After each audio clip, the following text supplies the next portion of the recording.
Donald Trump has committed a crime. Donald Trump attended various parties with Jeffrey Epstein.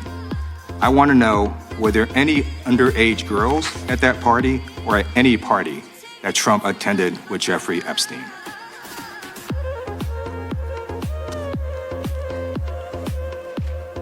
This is so ridiculous, and that they are trying to deflect from all the great things Donald Trump has done. There is no evidence that Donald Trump has committed a crime. Everyone knows that. This has been the most transparent presidency.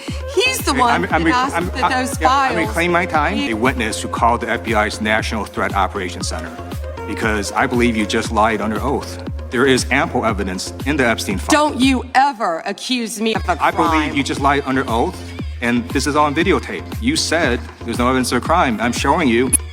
He drove Donald Trump around in a limo. He overheard what Donald Trump said to Jeffrey on his cell phone. He was so angry, he was gonna stop a limo and hurt Donald Trump. And he met a girl who said she was raped by Donald Trump and Jeffrey Epstein. She later had her head blown off, and officers at the scene said that could not have been suicide. No one at the Department of Justice interviewed this witness. And as we sit here today, there are over 1,000 sex trafficking victims, and you have not held a single man accountable. Shame on you. If you had any decency, you would... How many of Epstein's co-conspirators have you indicted?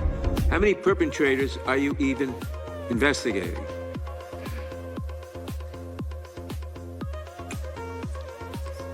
First, you showed it. I find it... How many have you indicted? Excuse me. I'm going to answer the question. Answer my question. No, I'm going to answer the question the way I want to answer the question. No, Your you're going to answer the question the way I asked it. Chairman Jordan, I'm not going to get in the gutter with these people, but I'm going to answer the question. How many have you indicted? Again, the time belongs to me. Reclaiming my time. The time belongs to me. I think it's very interesting. But she gets to answer. The question was, how many of Epstein's... They don't like the answer, Chairman. Reclaiming my time. Because it's honest. Reclaiming... So he asked a 4-minute question. Restore 45 seconds, Mr. Nadler, please, Mr. Chairman. Answer. You can let her filibuster all day long, but not on our watch. Not on our time. No way. And I told you about that, Attorney General, before you started. You don't tell me. Yeah, I did tell you because we saw what you did in the Senate. Epstein's co-conspirators, as she indicted, is 0. You have been the Attorney General for a whole year, and your DOJ fired the lead prosecutor of this case, sat on evidence this entire time, and claimed falsely last July that there were no more leads.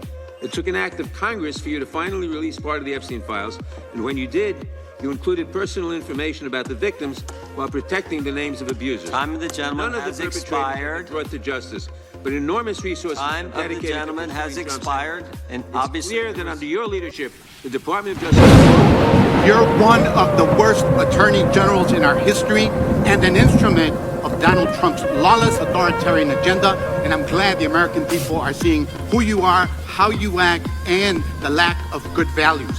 You weaponize the Department of Justice to target immigrants, working families, and anyone that Trump deems an enemy of the state, all to protect real powerful criminals, including in your administration.